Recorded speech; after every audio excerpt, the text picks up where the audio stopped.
เดี๋ยวเอายาก่อนเด้อพี่น้องเด้อโดยบ้านเนาะก็เลย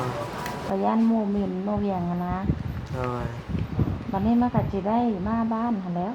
มันบ่มีผู้เบิ่งเด้แม่นแล้วโดยจำเป็น300,000เด้อยับจับมาโดยก็300,000เนาะกับบานิวก็ยังเหลือ200,000ปลายพี่น้องเอ้ยกินฮอดเดี๋ยวรอบรีมาสุดนอนพ่อกับน้องน้ำมีเงินกับบ่ได้มีแนวกินอยู่หน้าอีกว่าติเงินค้ำกับบ่มีแม่นมีข่าวดีมาแจ้งให้น้องเทพได้ฮู้ได้ชมได้พังนำกันพี่น้องเอ้ยเนาะไหนมีข่าวดีมาได้นี่สุนีขอให้แม่สุนีขอให้ทั้งแม่เพิ่นอยู่ดีมีแฮงให้หั่งให้มีไปใส่มาใส่กะให้เจอแต่สิ่งดีๆให้ปลอดภัยให้ร่ำให้มีเด้อลูกนะก็ขอให้สุขภาพแข็งแรงเนาะบ่เจ็บบ่ไข้บ่จนบ่ป่วยขอให้นอนรับได้เงินหมื่นนอนตื่นได้เงินแสนขอให้เงินทองไหลมาเทมาเด้อ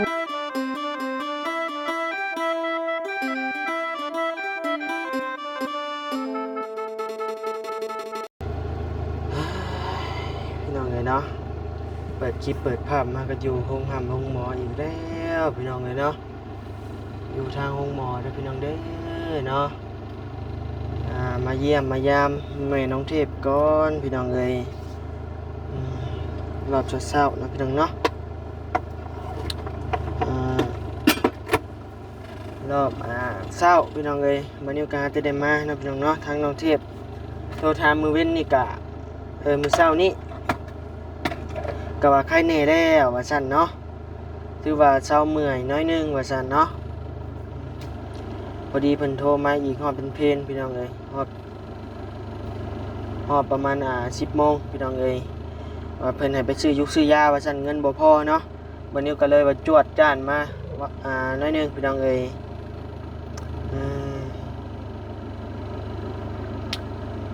นะพี่น้องเนาะบัดนี้ก็ขอกราบทักทายสบายดีพ่อแม่พี่น้องเด้อนำมาทุกคนบ่ว่าสิอยู่ฝั่งลาว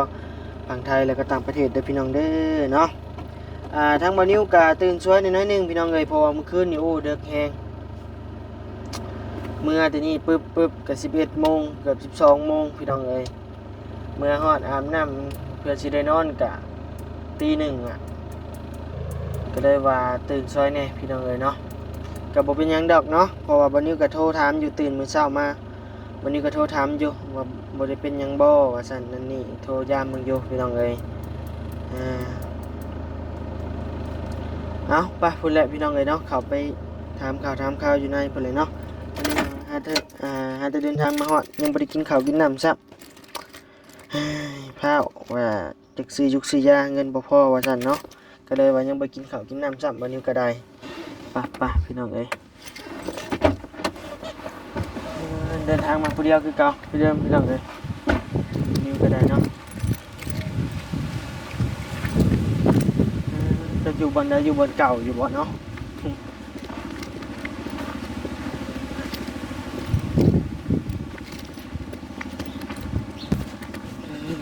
เมื่อเจ็บเรื่องเป็น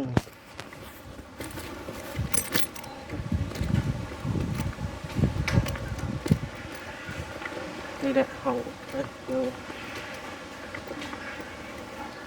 ใช่นอนรับมันระบบโตรับเรียบร้อยเลยใส่รับบ่อนี่โตโดยขานอนคือเป็นอันนี้โดยสบายดีเป็นอะไรใครแน่อยู่บ่ใส่สโลมแต่คืนยังบ่หมดบ่อนใส่หมดแล้วไปเอิ้นหมอมาไปโอ้ให้ไปเอายาก่อนบ่ใช้อันบินเอายาน่ะไปนะไม้ให้สิพาไปให้ฮู้เลยเดี๋ยวไปเอายาก่อนพี่น้องเอ้ยซื้อยาก่อนเนาะ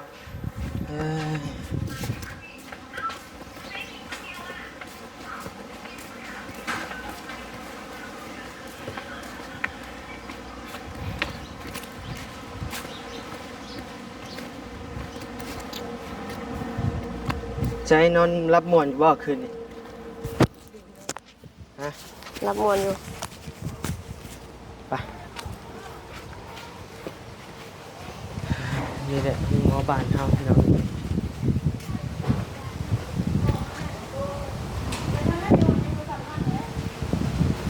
นี่แหละ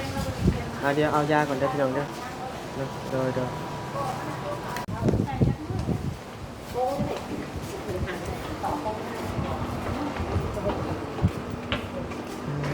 เอายาอีกแล้วเทพแดดเนาะมื้อนี้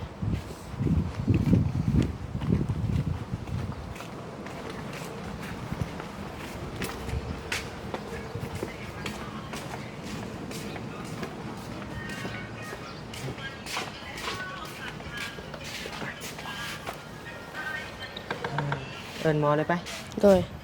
เดี๋ยวฟังได้ไหมนะตีนทึกด้วยนี่ อ่ามา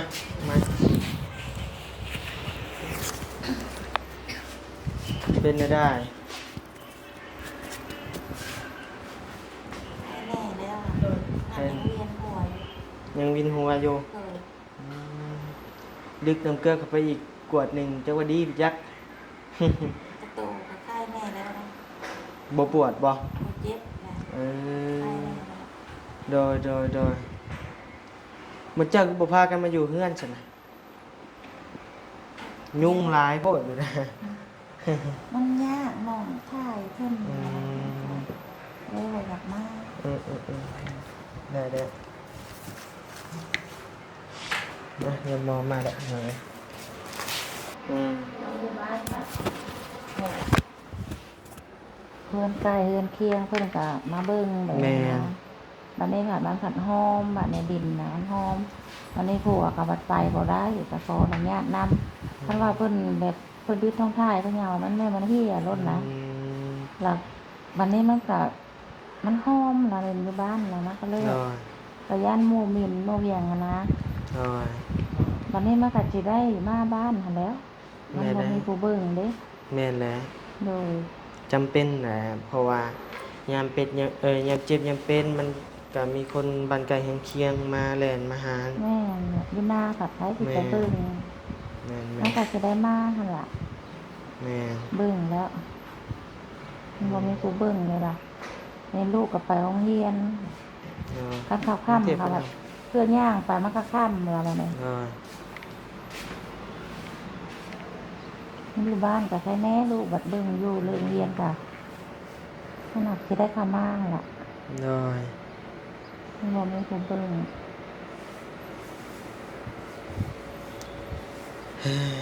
พี่น้องเอ้ยเนาะท่านก็ยังนอนบ่ตื่นอยู่ นอนดึกบ่คืนนี้ เด้อแล้ว ใช่บ่กินมันหมดน้ำจะคืนส่งคืนนี่บ่ ต้องเช้านี้ กินมันหมดเด้อ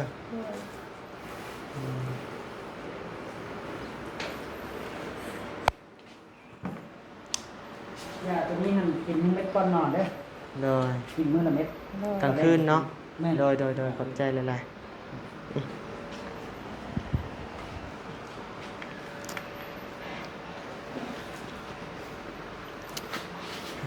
พี่น้องเอ้ยนอนรับพันดีบ่คืนนี้ เลย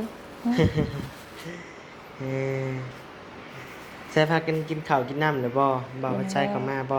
เลยน้องเพิ่นไปเอา โดยอิ่มเรียบร้อยเงินยังอยู่บ่หาม 35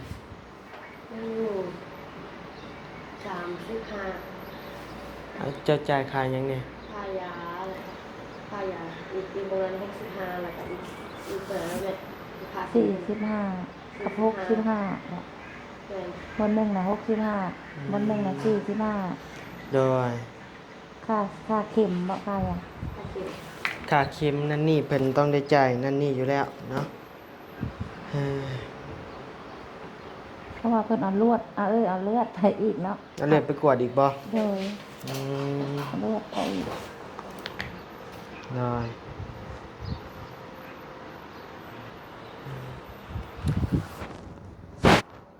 ใครแน่ละติ โดย พังเบิ่งสิได้นอนอีกคืนหนึ่งบ่หรือว่าแนวใดนะพี่น้องเนาะต้องรอเบิ่งรอชมนํกันอ่าเอาเนาะแรงบ่เมื่อยแห้งกับเรื่องได้ว่ามันใครแน่จังน้อยนะ แต่มันก็อยากคัดอยู่จักหน้อยข้างหลังแต่มันก็คล้ายกว่าเก่า โดย มันบ่ได้เจ็บแห้ง โดยพุ่นแหละรักษาจนว่าเงินหมดพุ่นแหละจังพากันเมื่อให้มันดีพุ่นแหละให้มันดีก่อนเงินหมดก็โอเค โดย ก็แนวมันบ่เซาก่อนเงินหมดก็พากันเมื่อ ในได้ชนะเนาะ ให้แต่แนวโฮมเนาะ อืม ให้แต่แนวซ้ำบ่มีเท่าใดให้เต็โดย ให้เฮ็ดใส่ลูกก็ได้ ยามันแหละเนาะมันเกิดมันเป็นแหละหามความเจ็บความปวดหามบ่ได้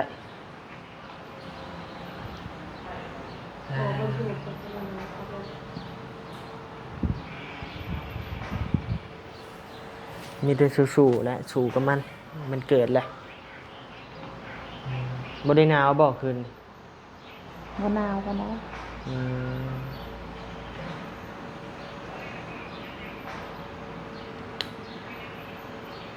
บ่มีใครเข้ามานอนในห้องนี้เนาะ โดย เพิ่นมักบรรยากาศข้างนอกพี่น้องเอ้ยเนาะทางบ่นิวก็คือสิบ่ได้ไปไสแล้วอยู่ในแถวนี้แหละพี่น้องเอ้ยเนาะ เล็ดแต่ ติดตามอาการนำกัน บ่ได้เอาสายสากมา ใช้ฉากบ่ได้เอามา โดย หมดแล้วแบต ยัง2%นึงมันสิเบิดล่ะ เอ้าไปซื้อใส่บัด ปิด นี้ เครื่องไปเลยลืมเอามา หัวใหญ่บ่หรือหัวน้อย หัวใหญ่ โอ้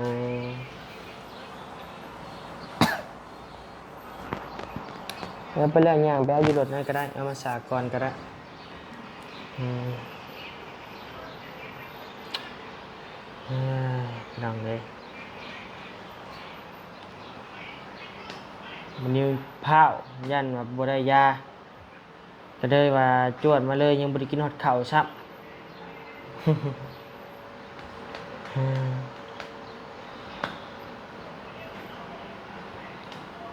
เพิ่นว่าในใดหมดน้ำเกลือนี่แหละออกได้บ่หรือว่าในใด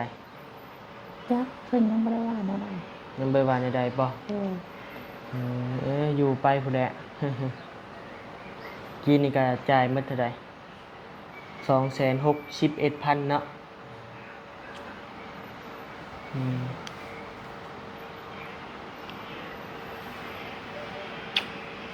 มีแต่อันนะเด้อบัตรไอ้ชอบไปกินข้าวเลยไอ้สิเอาเงินเมียนให้เจ้าเด้อหำเด้อเอาเมียนบัตรมีเดี๋ยวจะย่างไปซื้อรถนะจะย่างไปซื้อรถถ้าว่ามีเพิ่นให้ไปซื้อยุกซื้อยาก็ได้เนาะ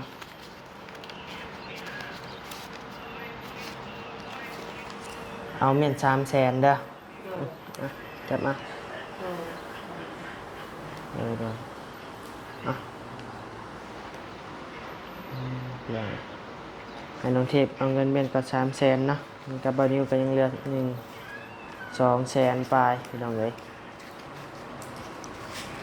เดี๋ยวรอบาลีมาสมทบกันเนาะพี่น้องเนาะกับบานิวเหลืออยู่200,000กว่าๆเนาะกับน้องเทพเหลืออยู่300,000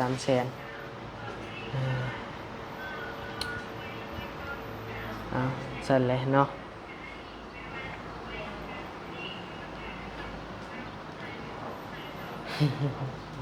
เก็บไว้ดีๆเด้อฮัมเด้อ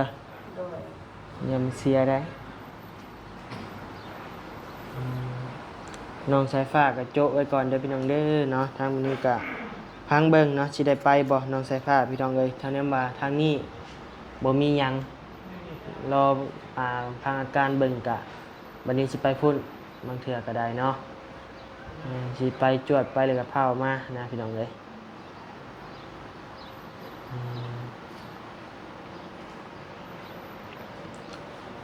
เอาน้องพี่น้องเนาะบัดนี้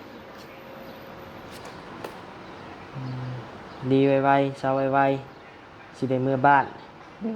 กินฮอดผัวอยู่บ่เป็นอยู่จังไดติ ของอยู่ของกินเนาะ แม่นเป็นห่วงเรื่องแหละ อืม เขาเผาแล้วหาให้กิน บ่เฒ่าก็หากินก็สิหาทำได้เฒ่าแหละ แม่น อืมมีแต่เจ้าและเซาไวๆหรือเมื่อไว เลย ๆ กัดเขียวเซาไว ดีกับเจ้าเลย ๆสี่แลพี่น้องเอ้ยเนาะคือคำเพิ่นว่าเนาะคนทุกข์คะแนนว่ารวยก็ว่าไงเนาะคนทุกข์ก็อยากรวย คนเจ็บก็อยากดีแล้วยังอีกวันนี้ก็เว่าบ่อยากเป็นปานใดพี่น้องเอ้ยบ่ได้ฟังถึงนะ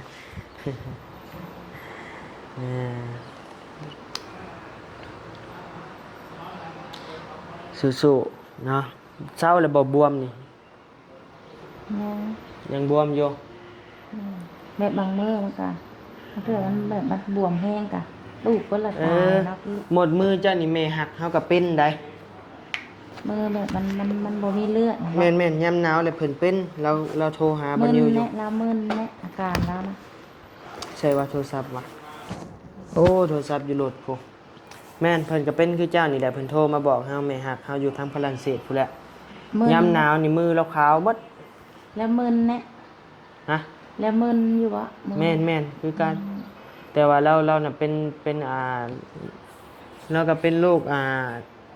บ้านๆเฮาเว้ากับโรคบ้าหมู โรคบ้าโม แม่นแล้วก็โรคหัวใจแล้วก็โรคตันทรงเราเว้า หลายเนาะหลายโรคเนาะ แม่นแล้วก็กินยาตลอดชีวิตคือกันแม่หักเฮาก็ได้แต่มือเรานี่ก็ขาวคือเจ้านี่แหละเราส่งรูปให้เฮาเบิ่งอยู่เออแม่หักบางทีว่าเราเคยฝากเงินมาสอนน้องเทพโดย เท่าใด100เหรียญบ่ช่วงน่ะ200บ่200เหรียญบ่หรือ100 200นี่แหละบ่ตอนน่ะ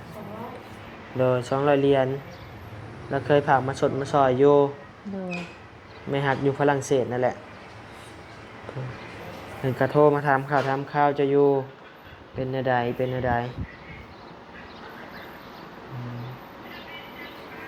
เอาสั้นเลยเด้อเฮาสิไปหากินข้าวกินน้ำก่อน โดย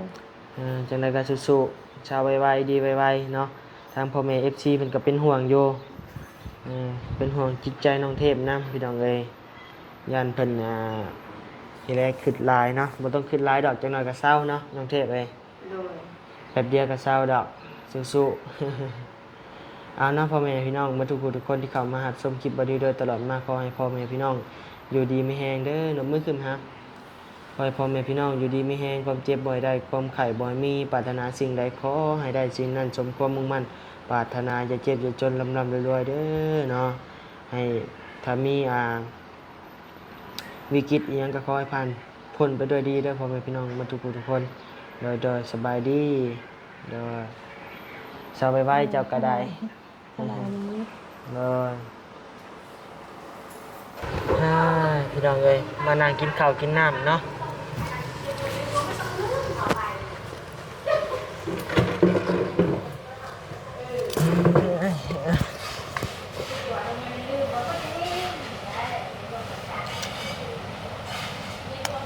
มาอยู่ห้องหามห้องมอยกับบ่อยากม่วนไปได้พี่น้องเอ้ยเนาะอยาก อยากเป็นแนวใดเนาะกินฮอดพออยู่บ่ นอนพ่อกับน้องนั้นมีเงินกับบ่ได้มีแนวกินอยู่หน้าอีกบัดนี้ เงินคำกับบ่มี แม่น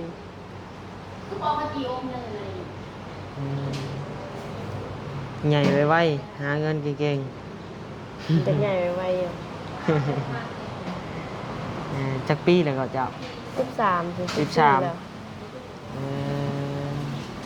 อ้ายนี่หาเงินแต่อายุ11 ปีอ้ายนะ โดย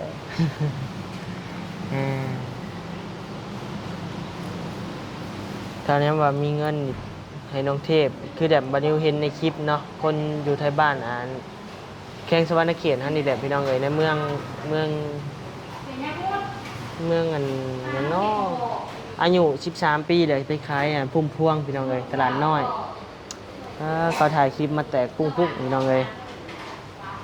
หักน้องเทพนี่ยังคาเฮียนอยู่เนาะพี่น้องเนาะก็ยังไปบ่ได้ถ้าเฮียนจบก่อนเดี๋ยวจังหาเงินหาคำแสดงว่าเป็นพอเป็นอยู่บ่เฮียน ได้เป็นบางโตะ อ่านออกเขียนได้อยู่บ่นี่เพิ่นยังนี่เขียนยังนี่ นี่ค่ะ นี่ พูดแล้วอันนี้แบบมันแบบแปลว่าเป็นโตสองโตแบบได้เอาโบไปนี่กับประมาณได้อยุ่แบบนี้นะแต่เขาว่าแบบหลายๆกันบ่อยากได้ บ่ได้บ่ โดย ห้ามให้อาหารอหย่างหมด เราเพิ่นก็ยังสอนแบบสอนไป ห้าม เรื่อยๆ ให้ อยู่ อาหารแมวใส่แมวคือบ่เห็นแมว ยังเอ้ยใส่แมวเนาะ เออนั่นแหละพี่น้องเอ้ยเดี๋ยวรอของอยู่ของกินมาก่อนเนาะเดี๋ยวจบไว้ก่อนพอถ่ายยุงหมอบานิวก็สิถ่ายเป็นขั้นเป็นตอนเด้อพี่น้องเด้อเนาะเดี๋ยวมันสิถ่ายรวดเลยแล้วบ่ได้พี่น้องเอ้ยย้ำเพิ่นว่าเนาะเพราะว่ามันเป็นห้องหมอห้องหมอรัฐห้องหมอหลวงพี่น้องเอ้ยก็แนวว่าอยู่คลินิกคลินิกได้อยู่เนาะ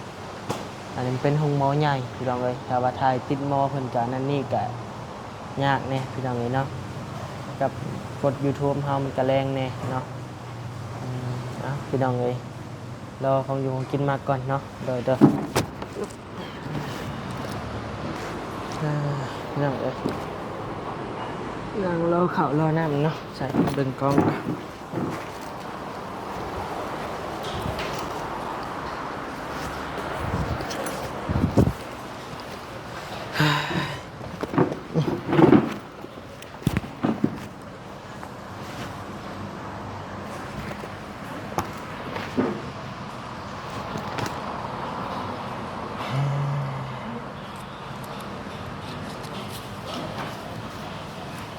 มีข่าวดีมาแจ้งให้น้องเทพได้ฮู้ได้ชมได้ฟังนำกันพี่น้องเอ้ยเนาะ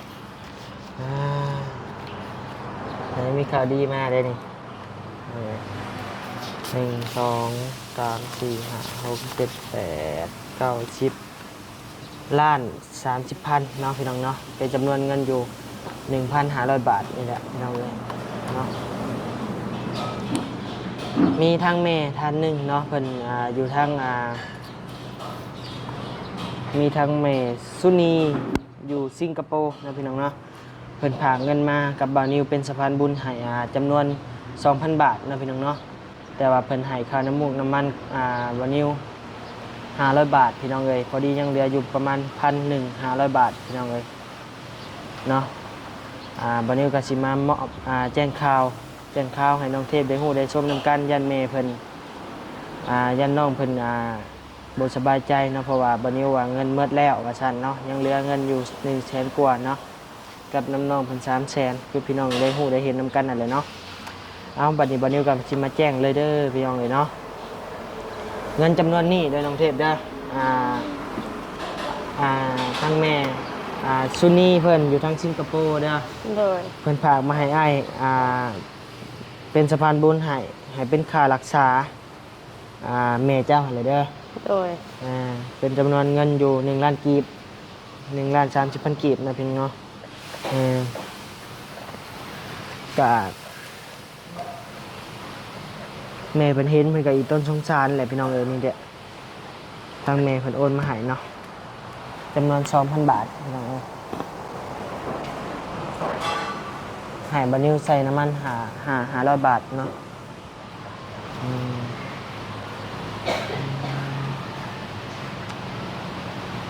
ทางแม่เพิ่นก็เบิ่งเนาะ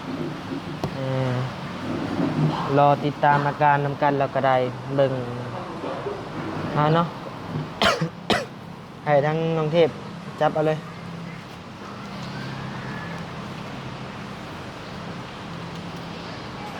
ภารกิจหมักเพชรจับมาแนมกล้องง่ายเนี่ยอาชีพโอเคเงินจำนวนนี้ไอจีเก็บไว้ก่อนเด้อให้เป็นค่ารักษาเด้อ โดย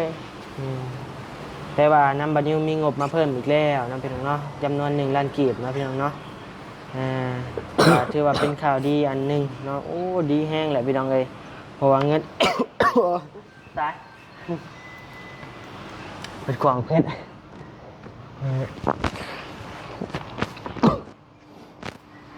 เป็นข่าวดีอันหนึงพี่น้องเนาะถือว่าดีแห้งแหละเงินเมื่อกี้นี่ก็จำนวนเงินก็ยังเหลืออยู่ที่ปะเตียงมอบให้บัดนี้2 ล้านเนาะยังเหลืออยู่200,000กว่าๆนะพี่น้องเนาะ280,000เนาะพอดีรวมงบบัดนี้ในตอนนี้เนาะ1 ล้าน200,000กว่าเนาะพี่น้องเนาะงบนำบัดนี้เด้อเนาะแล้วก็กับบาลีมีอยู่1 ล้านกีบพี่น้องเอ้ยพอดีรวมกันก็เป็น2 ล้าน200,000กว่าเนาะพี่น้องเนาะก็ยังบ่แน่ใจว่าสิพอหรือบ่พอนะพี่น้องเนาะรอติดตามชมอาการเพิ่นอีกเทื่อนึงนะพี่น้องเนาะจักสิเป็นอะไร จักสิเศร้าหรือบ่เศร้าเพราะว่าจนเงินหมดพู้นแหละเนาะพี่น้องเนาะจังว่ากันอีกเทื่อนึงเอาผักน้องเทพจับเงินหนบมือขึ้นขอบคุณขอบใจทางแม่ซุนีอยู่สิงคโปร์เด้อเอา โดย เจ้าเว้าบ่เว้าขอให้เจ้าอยู่ดีมีแฮงขอให้แม่อยู่ดีมีแฮงเด้อ โดย โอเคเอาหนบมือขึ้น แม่ ซุนี ขอให้แม่สุนีขอให้ทั้งแม่เพิ่นอยู่ดีมีแห้งให้หั่งให้มีไปใส่มาใส่กะให้เจอแต่สิ่งดีๆให้ปลอดภัยให้ร่ำให้มีเด้อ สาธุเอาทางบ่นิวก็ขอขอบคุณขอบใจเด้อทางแม่ซุนีเนาะเพิ่นอยู่สิงคโปร์เนาะวันนี้ก็ขอขอบคุณขอบใจขอให้แม่อยู่ดีมีแฮงความเจ็บบ่ได้ความไข้บ่มี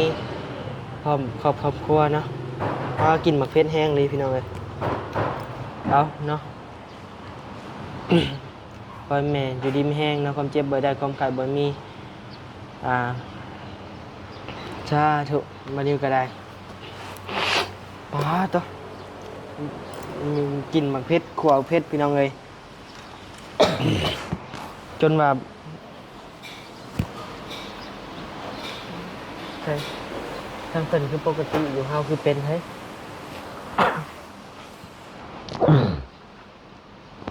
พ่อแม่เป็นสุขภาพเข้มแข็งนะทางบันนี้ก็ได้ความครอบความครัวบันนี้ก็ดีใจแหละที่ว่ามีงบมาเพิ่มเติมพอบันนี้อุ่นใจเนาะบันนี้คิดไว้ว่าถ้าบุพพ่อจังได้ก็ต้องจำเป็นได้จกเงินบันนี้ได้ใส่เนาะพี่น้องเนาะเพราะว่าเมื่อคืนนี้ก็เหลือเงินแค่800,000คิดแน่ๆว่าต้องบุพพ่อเงิน800,000นี่ก็บันนี้ก็โล่งใจไปเติมหนึ่งเนาะทางแม่เป็นอีต้นสงสารทางน้องเทพเฮา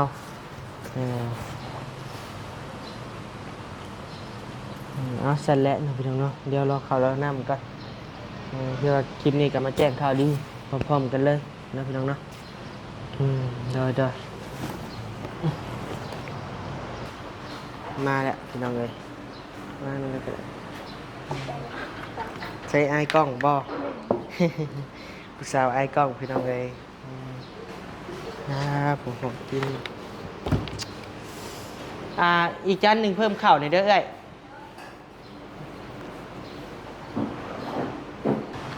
ไปพี่น้องเลยกินข้าวก่อน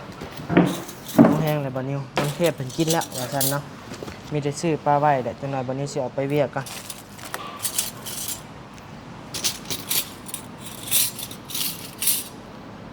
ซื้อปลาไว้มันคือสิบ่มีหยังเลยแหละพี่น้องเอ้ยพอดีบะนิวก็มอบเงินแม่กับน้องเทพน้ำแน่เนาะ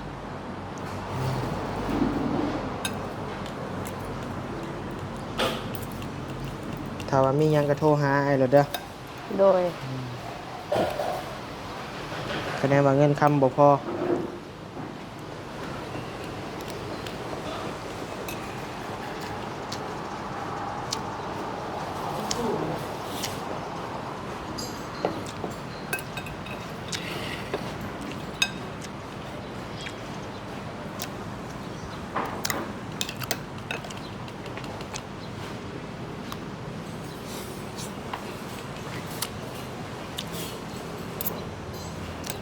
หิวแห้งล่ะอันนี้ก็เป็นเวลา 12 โมงอ่ะหาจะกินข้าวเช้าก็ได้ว่าหิวนั่นเอง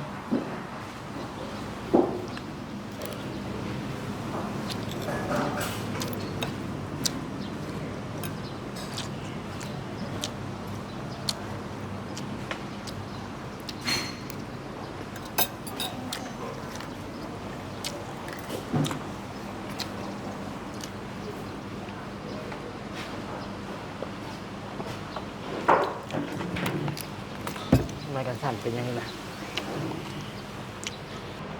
ไปพี่น้องเอ้ย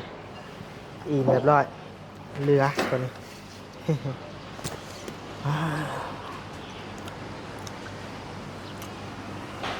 ยังขาของน้องเทพอยู่มันยังเห็ดหมดก่อนเลยยังบ่ได้เอาอยู่ของน้องเทพ เอาเดี๋ยวไอ้เขาไปอันจะถ่ายอยู่นี่ก็ได้เด้อเดี๋ยวไอ้เขาไปหาเมย์จะก่อนจักเล็กจักหน่อยอ่า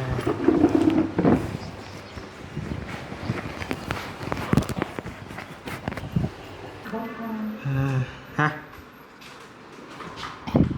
มาแจ้งข่าวดี คุณค่ะ เดี๋ยวจับมาใช่จับมาเป็นผากเจ้าขอบบุญขอบคุณทางเมซุนีเด้ออยู่ทางพังสิงคโปร์เนาะ ให้ทางเจ้าขอบบุญขอบคุณเพิ่นให้เพิ่นอยู่ดีมีแห้งนั่นนี่หั่นละเนาะบ่ลุกก็ได้บ่ลุกนอนแล้วลุกยากบ่ลุกก็ยาก ขอบบุญขอบคุณเนาะหลายๆเด้อ ทางแม่ซุนี แม่สุนีเนาะที่ว่าช่วยเหลือลูกเนาะก็ขอให้สุขภาพแข็งแรงเนาะบ่เจ็บบ่ไข้บ่จนบ่ป่วย ขอให้นอนรับได้เงินหมื่นนอนตื่นได้เงินแสน ขอให้เงินทองไหลมาเทมาเด้อแม่เด้อสาธุ สาธุพี่น้องเอ้ยเนาะเอาเนาะทางบัดนี้ก็สิได้จบคลิปอีกเทื่อหนึงเด้อพี่น้องเด้อเนาะ โอ้ยหมักเพชรข้าวดังเลยก็เต้นเลยบัดนี้เอาเนาะอยู่ดีมีแฮงเด้อสุขภาพเข้มแข็ง เด้อ ทั้งแม่เป็นกะขอให้แม่เพิ่นอยู่ดีมีแฮงความเจ็บบ่ได้ความไข้บ่มีปรารถนาสิ่งใดขอให้ได้สิ่งนั้นสมความมุ่งมั่นปรารถนาเนาะขอให้แม่เพิ่นอย่าเจ็บอย่าจนลำรวยๆเนาะอยู่เป็นโฮมโพโฮมไส้ให้ลูกให้หลานตลอดปีตลอดไปเด้อแม่เด้อเนาะพร้อมครอบครัวเนาะโดยเอาสบายดี